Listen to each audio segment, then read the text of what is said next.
Eu me lembro, quando eu comecei a fazer vídeo, que vídeo era meio praticamente nada, a gente falava com muita firmeza assim, não, isso aqui é vídeo, isso não é televisão, isso não é cinema, porque você tinha que fazer aquilo existir. Então precisava afirmar. Eu achava que as linguagens tinham os seus suportes, e o que me interessava era descobrir com aquele suporte que linguagem era possível, entendeu? E por que ela me interessaria? O que ela trazia? O que era vídeo? O que dava para fazer com aquilo ali que era interessante, que eu queria fazer e que só dava para fazer daquele jeito?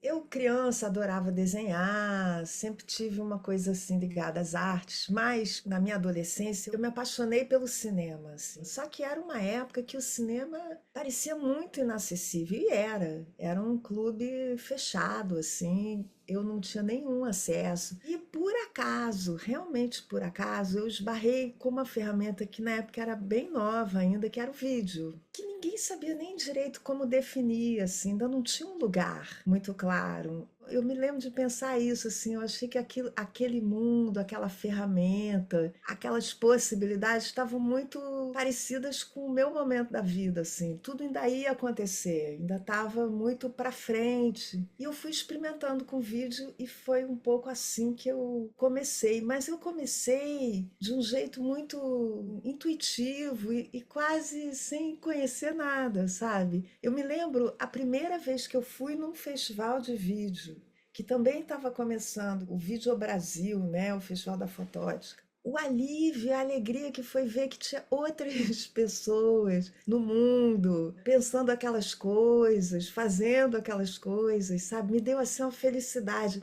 É claro que a gente está falando de um mundo analógico, onde o acesso a tudo era muito difícil. Eu nem conseguia olhar e pensar assim: isso é um caminho que vai me levar para esse lugar ou para esse, sabe? Eu ia indo. Meu primeiro trabalho de vídeo foi com um grupo, foi quando eu conheci o Ernesto Neto, todo mundo novinho, começando, um grupo que fazia aula de escultura, com o Barrão, Alexandre da Costa e o Ricardo Basbaum. Era o grupo Seis Mãos, né? E tinha dupla especializada. Eu também fiz um dos meus primeiros vídeos foi com eles, assim. A gente também fazia umas performances. Mas aí tinha uma grande discussão assim, aonde que a gente mostra esses vídeos? Porque não tinha muito aonde ver. E algumas pessoas que depois viraram assim, o olhar eletrônico, o Marcelo Taz, o Fernando Meirelles, enfim, essas pessoas falavam assim: a gente tem que ocupar a televisão. E eu achava que não, eu achava que o vídeo era uma coisa muito concentrada, curta, e que o legal era você conseguir ver de um jeito diferente assim. E também tinha uma outra coisa que me incomodava muito, que era a tecnologia era uma coisa de mão única. Então as pessoas quando eram filmadas assim na rua, elas sempre ficavam meio ridículas, sabe? E aquele negócio de perguntar coisa. E eu achava aquilo muito esquisito. E eu pensava assim, se invertesse? E se as pessoas pudessem elas ter algum domínio daquilo que está acontecendo e tal? Então, eu primeiro fiz umas cabines que eram para as pessoas sentarem, que nem cabine que você tira foto, só que era um espaço fechado, escuro, confortável, assim, com uma poltrona, você sentava e via um vídeo e depois seguia o seu dia. Então comecei assim e depois fui fazendo cabines de gravação, pensando que eu poderia nessas cabines criar uma outra relação das pessoas com a sua imagem, assim, com o fato de ser filmado. E aí fui criando uma rede, que era as pessoas nessas cabines de exibição viam o que outras tinham feito nas cabines de gravação. E a ideia era criar assim, uma espécie de rede entre indivíduos, né, de um para um, pessoas que não se conheciam e que podiam ter uma relação direta assim pela parafernália eletrônica.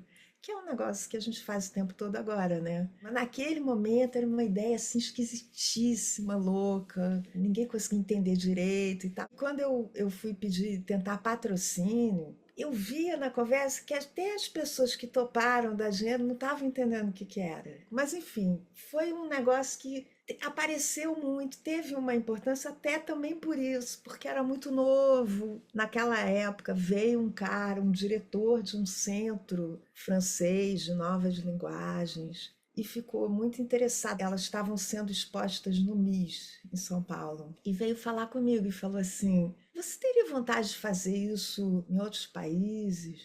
A conversa andou e eu acabei fazendo isso em 6 cidades, que foram Rio, Paris, Nova York, Tóquio, Moscou e Dakar. E foi uma loucura, assim, eu fiquei um ano fazendo isso. Em cada lugar eu tinha uma equipe que eu criei. Numa época que tudo isso era muito mais difícil, a gente viajava com essa cabine. Tem mil histórias, mil aventuras, mas foi o que deu origem a esse trabalho, que é o Parabolic People, e que foi bem no momento assim que estava surgindo o digital. De uma certa maneira, parece que assim, hoje em dia tudo é a videocabine. E eu fui recuperar as imagens originais das cabines, eu olhava para aquelas pessoas e pensava assim, tem um negócio ali que a gente não tem mais, que é assim, o encanto de estar naquela situação e naquele momento que aquelas pessoas nunca tinham sido filmadas. Quando você saía na rua, ninguém nunca tinha sido filmado. Era muito excepcional você ser filmado. Ainda mais numa situação que aquilo pudesse chegar em muita gente. No máximo você tinha filmado em casa com uma câmera Super 8, né? Um negócio que ia ficar na gaveta. Então, para mim, às vezes é meio louco, porque aquilo que eu pensei lá atrás, há 40 anos, como uma coisa muito ainda, uma sementinha, e que parecia até estranho, hoje em dia é um pouco ter a linguagem. O celular é uma videocabine muito mais poderosa, mas as perguntas continuam, são as mesmas potencializadas, porque as perguntas eram: como é que você gostaria de se apresentar para o mundo? O que que você acha que é a sua persona pública e o que que é você quando ninguém está vendo? Se você puder ser um personagem assim publicamente, quem você escolhe ser? Será que isso é menos verdadeiro que o outro que você está em casa? E eu acho que isso tudo, todas essas perguntas permanecem, elas estão ainda mais agudas, na verdade, entendeu? Ao mesmo tempo, a gente é submerso em tanta história, tanta opinião, tá tão barulhento tudo, né? Que não que a gente tenha chegado um pouco mais perto de responder essas perguntas, mas eu acho que isso vai dando vontade de perguntar outras coisas também.